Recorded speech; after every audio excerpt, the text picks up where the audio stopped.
Welcome dear rockets, what man want. आज हम देखने वाले हैं ये मूवी। तो आज की कहानी में एक लेडी को सुपर पावर मिल जाती है जिसकी मदद से वो मर्दों के दिल की हर बात सुन लेती है। सोचिए यार, अगर आपको ये पावर मिल जाए तो किसके दिल की बात को सुनना चाहेंगे आप कमेंट्स में बता दीजिए। मूवी के बाद तो शुरुआत में अली नाम की लेडी को दिखाते हैं जो कि एक स्पोर्ट्समैन मैनेजमेंट कंपनी में काम करती है। अली एक स्पोर्ट एजेंट है जिसे स्पोर्ट्समैन और स्पोर्ट्स वुमेन को मैनेज करना पड़ता है। अली का असिस्टेंट ब्रायन है और ये ब्रायन के है दोस्तों। अली तो बिल्कुल वर्कहॉलिक औरत है जिससे अपना काम बिल्कुल परफेक्ट चाहिए किसी भी हालत में, इसीलिए वो जल्दी जल्दी अपने अपार्टमेंट से निकल रही होती है और सामने से एक मस्त हॉट सा लड़का निकल रहा होता है जिसको देखकर अली का दोस्तों ईमान डोल जाता है। पता है, अली और ब्रायन जिस लिफ्ट में थे उसी लिफ्ट में वो लड़का भी आ जाता है। यहाँ अली उस लड़के पे डोर डालती है पर वो उसे भाव तक नहीं देता, इसलिए ब्रायन को तो ये लगता है कि वो लड़का भी गे है, तो ब्रायन भी उस पर डोरे डालता है पर वो ब्रायन को भी कोई रिस्पॉन्स नहीं देता। मगर अली इस बात को दिल पे नहीं लेती क्योंकि आज उसके लिए बहुत इंपॉर्टेंट डे है। आज कंपनी में प्रमोशन मिलने वाला है और अली को पता है क्या लगता है कि वो ही सबसे ज्यादा मेहनती एम्प्लॉय है, इसलिए उसे प्रमोशन मिलेगा। अब स्टाफ मीटिंग में बॉस चैंपियनशिप बॉल को अपने हाथ में लेकर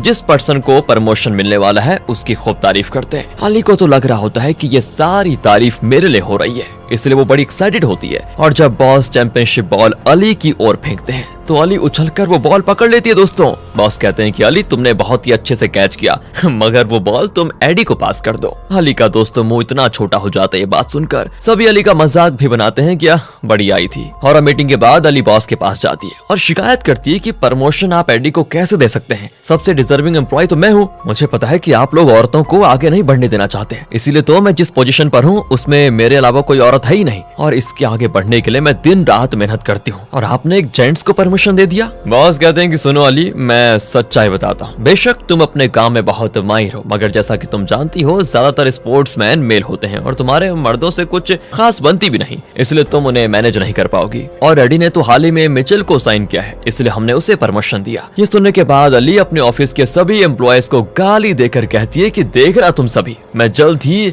जमाल बेरी को साइन करूंगी। इसके बाद वो रोते हुए अपने डैड के पास जाती है। अली के डैड बॉक्सर ट्रेनर थे। अली उनसे फाइट करते हुए अपना दुखड़ा सुनाती है कि डैड ये दुनिया औरतों के लिए सही नहीं है, ये मर्दों को ही तवज्जो देती है। ऐसे में मैं खुद को कैसे प्रूव करूं कि मैं भी मर्दों के जितना या कहे कि उससे भी ज्यादा काबिल हूं। इस पे अली के डैड कहते हैं कि अपनी बातों पे खरे उतरकर तुम ऐसा कर सकती हो। तुमने कहा ना कि जमाल बेरी को साइन करूंगी, तो जाओ उसे साइन करके सबके मुंह पे ताला लगा दो। इसके बाद अली अपने डैड के साथ एक बार में ड्रिंक करने जाती है जहाँ उसे विल नाम का एक न्यू हॉट बारटेंडर दिख जाता है, इसीलिए अली अपने डैड से कहती है कि डैड आप जाइए, मुझे थोड़ी और पीनी है। तो इसके बाद वो विल के पास जाती है, उससे फ्लर्ट करती है दोस्तों। अब आगे अली को तो विल अपने घर लेकर चला जाता है, वहाँ दोनों फिजिकल होते हैं और इस दौरान अली डोमिनेट करती है दोस्तों। फिजिकल होने के बाद अली मुंह घुमाकर सो जाती है। पता नहीं ये सब वैसे विल को बड़ा अजीब लगता है, वो सोचने लगता है कि मैं मर्द हूँ या फिर ये मर्द है। खैर अगली सुबह जब अली जागती है तो देखती है कि एक बच्चा अली के अंडरगारमेंट को मास्क समझकर पहने हुए है। तो अली विल को जगाती है कि ये है कौन। विल कहता है कि ये मेरा बेटा बैन है जो कि अपने फ्रेंड के घर पर सोने के लिए गया हुआ था, इसलिए मैं तुम्हें यहाँ पर लेकर आया। मुझे नहीं पता था कि ये इतनी सुबह यहाँ पर आ जाएगा। दोस्तों अब अली किसी तरह अपने कपड़े पहनती है और देखती है कि विल के घर में उसकी वाइफ के साथ कई फोटोज हैं, जिससे अली बड़ी गुस्सा होती है क्योंकि विल की वजह से एक तो अली पहली बार काम पे लेट हो गई है और दूसरा उसका विल के साथ कोई रिश्ता भी नहीं बन पाया क्योंकि वो ऑलरेडी मैरिड जो है। अगर बैन की जगह उसकी वाइफ आ गई होती और उसने विल को रंगे हाथों पकड़ लिया होता तो अली की तो इज्जत गई थी काम से। खैर अली किसी तरह ऑफिस आती जहाँ उसका असिस्टेंट बताता है कि तुम्हारे बैग में प्रोटेक्शन चिपका हुआ है और फिर अली ब्रायन से कहती है कि अरे प्लीज उसे चुपके से निकाल दो यार। हाँ निकाल दूंगा पर मुझे इस बार ज्यादा इंक्रीमेंट चाहिए होगा। अली मान जाती है। अब ब्रायन वो प्रोटेक्शन रुमाल से पकड़कर अपने पॉकेट में डाल लेता है। इसके बाद अली को पता चलता है कि लीजा नाम की जो प्लेयर है जिसे अली खुद मैनेज करती है, उसे केविन नाम का एम्प्लॉय कवर पेज से हटाना चाहता है और उसकी जगह जमाल को कवर करना चाहता है। जमाल अभी अभी नया खिलाड़ी बना है और उसके सोशल मीडिया पे बहुत सारे फॉलोअर्स हैं। साथ ही NBA यानी कि नेशनल बास्केटबॉल एसोसिएशन ने उसे चूज किया है और जमाल के डैड ही उसके मैनेजर भी हैं। इसीलिए अली सोचती है कि जमाल को मैं साइन कर लेती हूँ और उसके बदले में जमाल और लीजा को कवर पेज में एक साथ शेयर करवा दूंगी। मगर तभी वहाँ पर लीजा आ जाती है और ऑब्जेक्शन करती है क्योंकि लीजा ने अब तक बहुत सारे चैंपियनशिप जीते हैं और 4 गोल्ड मेडल्स भी। वहीं जमाल तो अभी अभी नया आया है मार्केट में। लीजा की बातों से अली एग्री होती है कि लीजा मैगजीन की कवर में सेंटर पोजीशन डिजर्व करती है, लेकिन इस वजह से होता यह है कि जमाल के डैड नाराज हो जाते हैं और अपने बेटे को वहाँ से लेकर चले जाते हैं। दोस्तों यहाँ रात में अली अपनी फ्रेंड मैरी के बैचलर पार्टी में जाती है। अली की 2 फ्रेंड्स कायरा और ओलिविया ऑलरेडी शादीशुदा हैं दोस्तों, और तीसरी फ्रेंड मैरी की भी शादी होने वाली है बस। और एक अली है जिसका कोई बॉयफ्रेंड तक नहीं है। ओलिविया तो काफी ज्यादा रिलीजियस है। उसने तो मारी और जेम्स के फ्यूचर को प्रेडिक्ट करने के लिए एक साइकिक को बुलाया था, मगर अली को साइकिक पे बिल्कुल यकीन नहीं होता दोस्तों, इसलिए वो खुद उनका टेस्ट लेना चाहती थी। अब साइकिक अली को देखते ही कुछ टैरोट कार्ड निकालती और अली के बारे में बताने लगती है कि काम में तुम्हें मुश्किलें आ रही है क्योंकि तुम्हारे मेल कॉलिग्स के साथ जमती नहीं है। अली को लगता है कि जरूर मेरी फ्रेंड्स ने ही मेरे बारे में इस साइकिक को पहले बता दिया होगा, पर अली को वो साइकिक विल के साथ उसके अफेयर के बारे में भी बता देती है दोस्तों, जिससे अली हो जाती है शॉक। और तब वो साइकिक आगे कहती है कि तुम्हें मर्दों से कनेक्ट होना आता ही नहीं, तो मैं इसमें तुम्हारी मदद कर सकती हूँ। ये लो स्पेशल जड़ी बूटियों से बनी ये चाय पी लो, इससे तुम्हारी परेशानी दूर हो जाएगी। दोस्तों जब अली एक ही घूंट लेती है तो उसे उल्टी आ जाती है क्योंकि वो चाय बहुत ही बेकार टेस्ट कर रही होती, मगर फिर भी साइकिक उसको वो चाय पिला कर ही मानती है। अब ये नजारा देखकर अली के बाकी फ्रेंड्स वहाँ से निकल जाते हैं क्योंकि उन्हें कड़वी चाय पीकर आज की रात खराब नहीं करनी थी। अली भी उनके साथ एक क्लब में जाती है, कुछ डांस वांस करके मस्ती करते हैं और फिर आखिर में टल्ली होकर वो गिर जाती है, जिससे कि अली के सर पे जोर की चोट लगती है दोस्तों।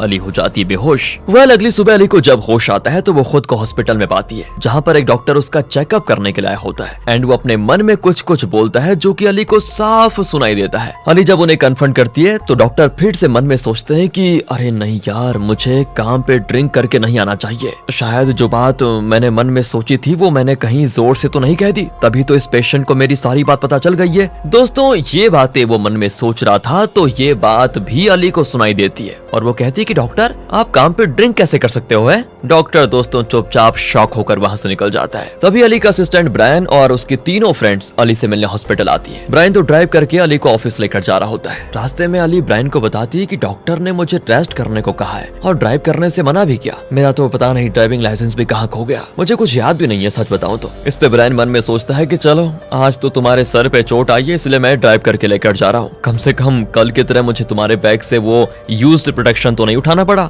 एंड ये चीज भी दोस्तों अली सुन लेती है और कहती है कि सुनो सुनो ज्यादा मीन होने की जरूरत नहीं है, समझे ब्रायन? ब्रायन कहता है कि नहीं मैंने तो कुछ उल्टा पुल्टा कहा ही नहीं। फिर वो मन में कहता है कि काश मैं जो जो तुम्हें बोलना चाहता हूँ वो तुम्हारे मुंह पे बोल पाता। और अली को दोस्तों उसके मन की हर बात सुनाई देती है। अब इससे ब्रायन डर जाता है कि कहीं अली को मेरे मन की सारी बात सुनाई तो नहीं दे रही है, और अगर ऐसा है तो मेरी तो लाइफ के लग गए। अली कहती है कि हाँ मुझे सब सुनाई दे रहा है, इसलिए तुम्हारी लाइफ की तो सच में लग गई है। मगर ब्रायन के इनर थॉट से अली का दिमाग खराब हो रहा होता है, इसलिए वो रास्ते में गाड़ी रुकवा कर आगे पैदल निकल जाती है। मगर उस बेचारी को क्या पता था कि अभी ऑफिस जाने का टाइम है और रोड पे बहुत सारे लोग होंगे। अली को कई सारे आदमियों के मन की बात सुनाई देने लगती है। कोई अपनी वाइफ की बुराई सोच रहा होता है, कोई घर की EMI के बारे में सोच रहा होता है, कोई अपने एक्स्ट्रा मार्शल अफेयर के बारे में सोच रहा होता है, तो कोई अपनी जॉब से परेशान, कोई पॉलिटिक्स के बारे में सोच रहा होता है, कोई अपने न्यू ड्रेसेस के बारे में सोच रहा होता है, कोई गर्लफ्रेंड के बारे में सोच ही रहे होते हैं सभी। अब क्या था ना, इतनी सारी सोच से अली की सोच खराब हो जाती, मतलब उसका दिमाग खराब हो जाता है। दोस्तों वो भागते हुए अपने ऑफिस आती है और उसे ऑफिस में भी सबके मन की बात सुनाई दे रही होती है, इसीलिए वो अपने केबिन में आकर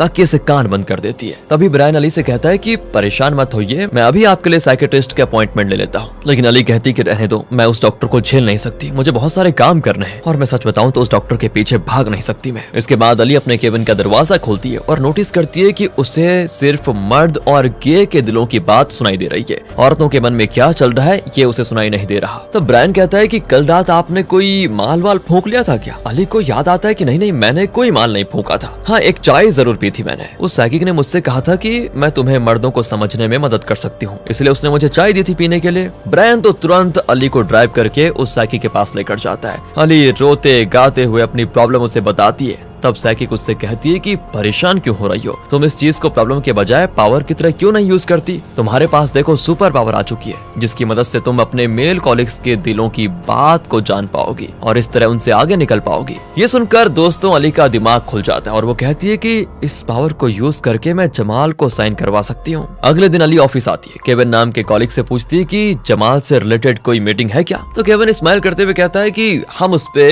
अभी काम तो कर रहे हैं पर अभी कोई मीटिंग वगैरह नहीं है। फिर वो मन में सोचता है कि आज ही तो बॉस के घर पे पोकर पार्टी है जहाँ जमाल के डैड आने वाले हैं और तुम्हें तो मैं इनवाइट नहीं करने वाला। बस फिर क्या था दोस्तों, अली रात में अपने बॉस के घर पहुंच जाती है जहाँ उसके मेल एम्प्लॉइज उसे देखकर बिल्कुल शॉक्ड हो जाते हैं। यहाँ अली अपने सुपर पावर की मदद से जमाल के डैड को पोकर की गेम जितवा कर उनका भी दिल जीत लेती है, क्योंकि उसे तो सबके दिलों की बात सुनाई दे रही होती है। इसलिए जब भी कोई सोचता है कि मेरे पास तो ये कार्ड है और मुझे बस ये करना है जीतने के लिए, तो अली उनकी बात को सुनकर उनकी चाल उन पे ही पलट देती है। आगे जब वो घर जाती है तो लिफ्ट में उसे अपना हैंडसम पड़ोसी मिल जाता है। अब अपने सुपर पावर से वो मिस्टर हैंडसम के दिल की बात सुनने लगती है और उसे पता चल जाता है कि ये तो मुझे पसंद करता है, बस कॉन्फिडेंस ना होने की वजह से ही सामने से अप्रोच नहीं कर पा रहा। ये तो चाह रहा है कि मैं इसे किस करके बात को आगे बढ़ाऊं। फिर क्या था दोस्तों, अली मिस्टर हैंडसम को किस कर लेती है और वो अली को अपनी गोद में उठाकर अपने अपार्टमेंट में लेकर जाता है। मगर इस वक्त दोनों ही पूरी तरह से क्लोज होने के लिए रेडी नहीं थे, क्योंकि अली काम से आ रही थी और मिस्टर हैंडसम वर्कआउट करके आ रहा था। दोनों पसीने से तरबतर थे, इसलिए अली वॉशरूम यूज करना चाहती है, तो वो खुद को अच्छे से क्लीन करके मिस्टर हैंडसम के पास पहुंच जाती है। वहाँ जो वो देखती है ना, उसको देखकर उलट पुलट हो जाती है। दरअसल दोस्तों, मिस्टर हैंडसम के कुछ ज्यादा ही गंदे गंदे शौक होते हैं जो कि अली कभी पूरा नहीं करना चाहती। उसे घिन जाती है और वो तुरंत वहाँ से भाग कर निकलती है। अब अगले दिन की बात है, जमाल बेरी और उसके डैड को अली के ऑफिस वाले एक म्यूजिक वीडियो दिखाते हैं जिसमें जमाल की तारीफ की गई थी।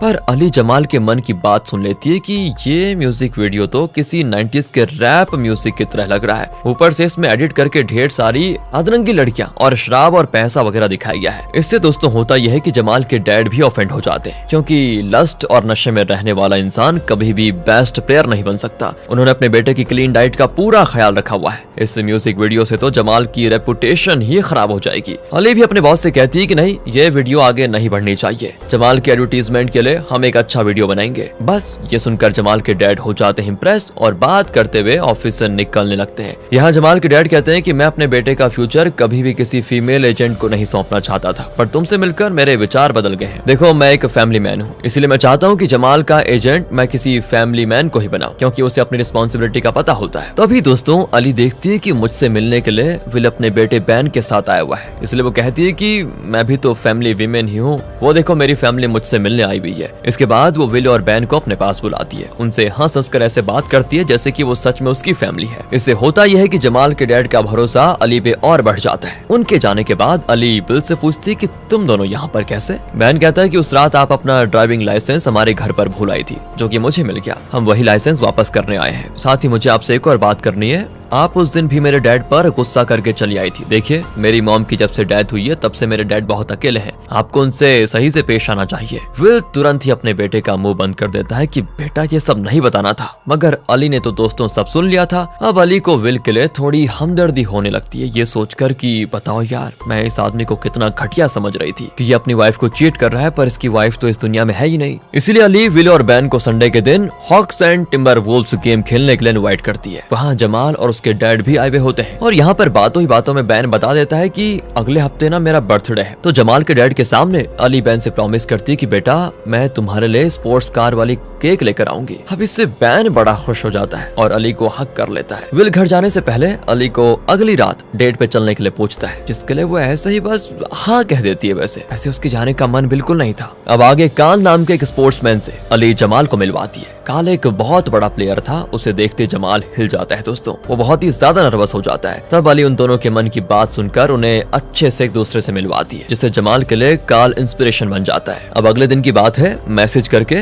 विल आज की रात डेट के बारे में पूछता है, तो अली का असिस्टेंट ब्रायन मैसेज कर देता है कि हाँ क्यों नहीं, मैं तो अपनी फ्रेंड मारी और उसके मंगेतर जेम्स को भी साथ लेने का सोच रही हूँ, ताकि हम डबल डेट पे जा सके। लेकिन अली ब्रायन को ये मैसेज सेंड करने से मना भी करती है, क्योंकि कहती है मुझे बहुत काम है, मैं डेट पे नहीं जा सकती। पर मैसेज तो सेंड किया जा चुका था दोस्तों। अब अली को अपने फ्रेंड और उसके मंगेतर के साथ एक पूल क्लब में जाना पड़ता है, जहाँ उसे जेम्स के मन की आवाज सुनाई देती है। वो वहाँ के एक वर्कर को देखकर उसके बारे में अश्लील चीजें सोचने लगता है कि एक बार मारी से मेरी शादी हो जाए, फिर तो मैं इस लड़की के साथ मिलकर मारी को चीट करूंगा। ये सुनकर अली को बहुत गुस्सा आता है और वो जानबूझकर जेम्स के प्राइवेट पार्ट पे पूल स्टिक से चोट लगवा देती है। और जब जेम्स को दर्द होने लगता है तो वो ऐसे प्रिटेंड करती है ना जैसे चोट गलती से लग गई हो। इसके बाद वही सेम लड़की विल की गेम गेम की तारीफ करती है तो विल सिर्फ थैंक्स कहता है। अली उसे छेड़ती भी है कि वाह वाह, लड़कियां तुम्हारी गेम्स को पसंद कर रही है। तो विल अपने मन में सोचता है कि तुम मेरे साथ हो, मुझे और किसी लड़की के बारे में सोचने की क्या जरूरत, फर्क ही नहीं पड़ता। जिससे अली को समझ आ जाता है कि विल सच में मुझे पसंद करता है। अपडेट के बाद अली को एक बार फिर से विल अपने घर पर लेकर जाता है। यहाँ फिर से अली डोमिनेट हो जाती है। तो विल फिर से मन में सोचता है कि यार इतना अग्रेसिव होने की क्या जरूरत है, सब कुछ प्यार से भी तो किया जा सकता है। इसके बाद अली विल की मन की बात को सुनकर उसके अकॉर्डिंग ही फिजिकल होती है, जिससे दोनों का एक्सपीरियंस बहुत बढ़िया हो जाता है। अब अगले दिन अली विल और बैन को अपने डैड से मिलवाती है। अली के डैड को जब पता चलता है कि विल कोई खास काम नहीं करता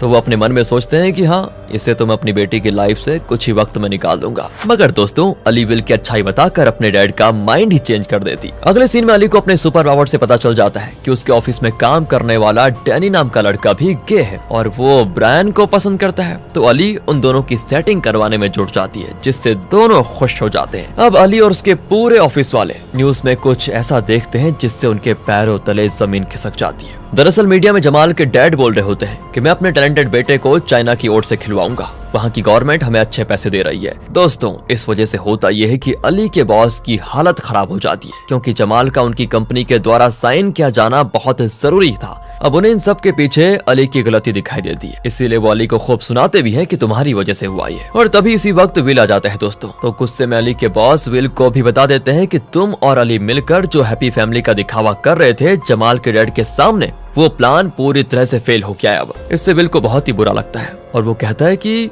क्या इसका मतलब अब तक अली तुमने जो कुछ भी मेरे साथ किया वो सब दिखावा था तुम्हारे काम के लिए। अली समझाने की कोशिश करती है दोस्तों कि ऐसा नहीं है विल, मैं सच में तुम्हें पसंद करती हूँ। मगर यहाँ विल सुनना ही नहीं चाहता कुछ और अली से रिश्ता तोड़कर चला जाता है। अली को दोनों ओर से झटका लगता है, एक तो काम नहीं बना, ऊपर से रिश्ता भी टूट गया। वो वापस सैकी के पास जाकर कहती है कि इस पावर ने मेरी जिंदगी में उथल पुथल मचा के रख दी है, इसीलिए मैं ये पावर वापस करना चाहती हूँ। जिसपे सैकी कहती है कि पावर के साथ साथ रिस्पॉन्सिबिलिटी भी आती है, तुम उस रिस्पॉन्सिबिलिटी को सही से निभा नहीं रही, इसलिए तुम्हें ये पावर अच्छी नहीं लग रही है। अली भी सैकी की बात को समझ जाती है। अब दोस्तों, अली अपने फ्रेंड मारी और जेम्स की शादी में होती है। वहाँ भी उसे सभी मर्दों की दिल की बात सुनाई देती है और ज्यादातर मर्दों के दिल में बस वही अश्लील बातें होती हैं। दोस्तों, यहाँ तक कि जेम्स अपनी खुद की शादी में सोच रहा होता है कि मैंने लास्ट ईयर मारी की कजन सिस्टर गैबी के साथ वो सब कुछ क्या था, मेरी शादी में देखो गैबी कितनी प्यारी लग रही है, मेरा तो फिर से मन हो रहा है उसके साथ वो सब करने का। एक बार शादी खत्म हो जाए फिर तो मैं उसे फिर से अपने जाल में फंसा दूंगा और अपनी हवस मिटा दूंगा। एंड इसके बाद वो अपनी होने वाली वाइफ मारी के लिए रोमांटिक नोट पढ़ने लग जाता है दोस्तों। तो अली कहती है मुझे कुछ कहना है। सभी चौंक जाते हैं कि इस वक्त क्या कहना है। अली सबके सामने कहती है कि मुझे एक वरदान मिला है जिसकी वजह से मैं मर्दों के दिलों की बात को सुन सकती हूँ। ये सुनते ही अली का असिस्टेंट ब्रायन खड़े होकर कहता है कि अली, एज अ फ्रेंड मैं तुमसे कहना चाहूंगा कि तुम मेरे साथ आकर चुपचाप यहाँ पर बैठ जाओ। मगर अली तो ब्रायन की इंसल्ट करते हुए कहती है कि नहीं, तुम मेरे फ्रेंड नहीं बल्कि असिस्टेंट हो, समझे, इसलिए मेरे काम में टांग मत अड़ाओ। पर दोस्तों, ब्रायन को ये नहीं पता कि अली ने खूब शराब पी रखी है और वो अपने होश में नहीं है, इसलिए ब्रायन को ये सारी बातें बहुत ही चुभ जाती हैं दिल पर। आगे अली अपनी बात को कंटिन्यू करती है और कहती है कि मेरे इस स्पेशल गिफ्ट की वजह से मुझे पता चल गया है कि जेम्स मेरी फ्रेंड मारी के लायक ही नहीं है। ये तो मारी की कजन सिस्टर के साथ सब कुछ कर चुका है, अभी तो ये शादी में बिजी है ना, पर शादी के बाद ये बहुत सारी लड़कियों के साथ सोने का प्लान बना रहा है। इस पर जेम्स कहता है कि नहीं नहीं, ये सच नहीं है। तभी गबी उठकर आ जाती है कि मुझे माफ कर दो मारी, पर उस वक्त जेम्स ने मुझे फुसलाया था कि वो तुमसे जल्दी ब्रेकअप कर लेगा और मुझसे शादी करेगा, मगर जेम्स ने तुम्हारे साथ साथ मुझे भी धोखा दे दिया। ये सुनकर मारी का खून खौल जाता है और वो सबके सामने जेम्स को एक जोरदार तमाचा मारती है। तभी कायरा नाम की अली की फ्रेंड कहती है ये तुमने क्या कर दिया। अली कहती है कि तुम्हारे घर में तो खुद दिक्कत चल रही है। कायरा कहती नहीं नहीं, ऐसा कुछ नहीं है, मेरा और मेरा हस्बैंड का सब ठीक चल रहा है। इनफैक्ट तुम्हारा किसी के साथ रिलेशनशिप नहीं चल रहा होगा तो तुम हम लोगों से जलती हो क्या और चाहती हो कि हमारा घर भी उजड़ जाए हैं? अली कहती है कि मेरी बात सुनो, ऐसा कुछ नहीं है। जिसपे अली कहती है कि नहीं, ऐसा नहीं है कायरा, तुम्हारा हस्बैंड तो किसी लड़की के साथ नहीं सो रहा बल्कि अपने गोल्फ खेलने वाले दोस्त लुइस के साथ फिजिकल होता है। इस बात को सुनकर कायरा का हस्बैंड लुइस के बारे में कुछ उल्टा पुल्टा बोल देता है, जिससे ऑफेंड होकर लुइस भी उसके साथ सोने वाली बात एक्सेप्ट कर लेता है। बस दोस्तों, चर्च में कायरा दौड़कर अपने हस्बैंड को मारने लग जाती है और ये चीज कायरा की ननद से देखा नहीं जाता। वो अपने भाई को बचाने के लिए अपनी भाभी से लड़ाई करने पे उतर आती है। यहाँ चर्च में फुल ऑन मारपीट शुरू हो जाती है। इस मारपीट में अली के सर पे लगती है जोरदार चोट, जिसके बाद अली की आंख अगले दिन हॉस्पिटल में खुलती है। वहाँ डॉक्टर अली को बताता है कि लास्ट टाइम तुमने जो कुछ कहा था उसके बाद मैंने रिहैब में जाकर अपनी ड्रिंकिंग प्रॉब्लम से छुटकारा पा लिया, इसके लिए तुम्हारा शुक्रिया। तभी अली नोटिस करती है मैं तो डॉक्टर की अब इनर थॉट सुन नहीं पा रही हूँ, यानी मेरी मर्दों के दिलों की बात सुनने की वो सुपर पावर जा चुकी है। अली को फिर रिलीफ मिलता है कि चलो उस पावर से छुटकारा मिला। इसके बाद डॉक्टर अली को डिस्चार्ज भी कर देते हैं। पर दोस्तों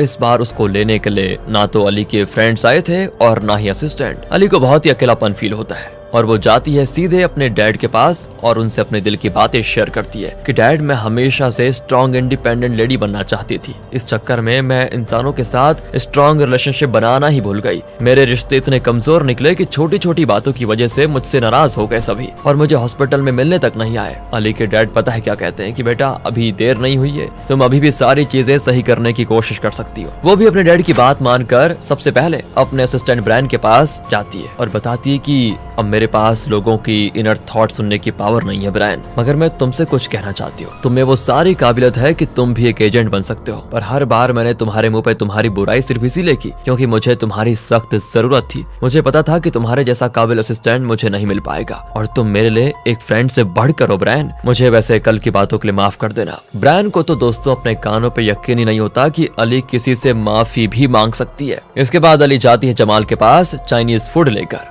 जमाल उस वक्त बास्केटबॉल खेल रहा होता है। अली भी उसके साथ बास्केटबॉल खेलते खेलते उसे ढेर सारी बातें करती है और उसे समझ आ जाता है कि जमाल सिर्फ पैसों के लिए चाइना की ओर से नहीं खेलना चाहता, वो तो अपनी जीत को अपने लोगों के साथ सेलिब्रेट करना चाहता है। इसीलिए अली उससे कहती है अपने दिमाग की बातों को भूल जाओ, अपने दिल की सुनो। अब अली जाती है अपनी गर्लफ्रेंड्स के पास जो कि अली को देखते ही मुंह फेर लेती हैं और उससे बात नहीं करती। तब भी अली दोस्तों उनके पास जाकर कहती है मैं सच में तुम तीनों से बहुत प्यार करती हूँ और ऐसा बिल्कुल भी नहीं है कि मैं तुम तीनों के रिलेशनशिप और शादी की वजह से जलती हूँ। सच्चाई तो यह है कि मैं हमेशा तुम तीनों का दिल से भला चाहती हूँ और मैं नहीं चाहता कि कोई भी मर्द तुम्हारा गलत फायदा उठाए। तब तीनों फ्रेंड कहते हैं कि ठीक है वो बात तो है, पर साथ ही ये बात भी है कि तुम्हें सुपर पावर मिली थी मर्दों के मन की बात सुनने की, मगर तुमने हमें इस बारे में बताया तक नहीं। हम तुम्हारी मदद कर सकते थे पता है। इस बात के लिए अली दिल से उनसे माफी भी मांगती है और आगे से उन्हें अपनी लाइफ के बारे में सब कुछ बताने का वादा करती है। साथ ही दोस्तों मंडे को छोटी सी ट्रीट देने की बात भी कहती है जिससे उसके तीनों फ्रेंड अपना गुस्सा थूक कर उसे माफ कर देती है। तो अगले सीन में दोस्तों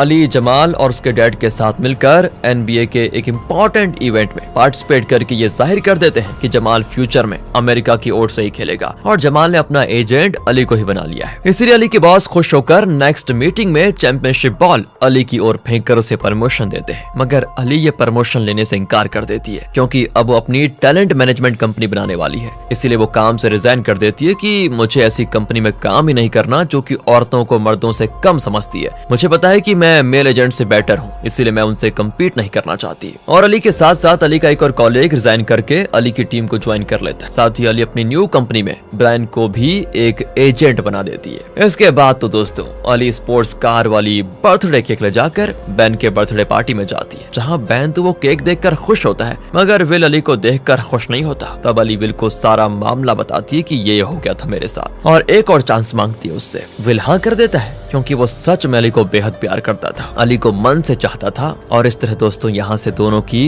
रिलेशनशिप होती है शुरू। अब आगे दिखाते हैं तो अली, विल और बैन एक साथ पार्क घूमने जाते हैं। ये तीनों मिलकर आपस में एक हैप्पी फैमिली बना लेते हैं। इसी के साथ हैप्पी एंडिंग होती है इस मूवी की। बाकी आपको वीडियो कैसी लगी कमेंट करके बता दीजिए। मिलते हैं आपसे अगली वीडियो में। ध्यान रखेगा दोस्तों अपना and finally thanks for watching.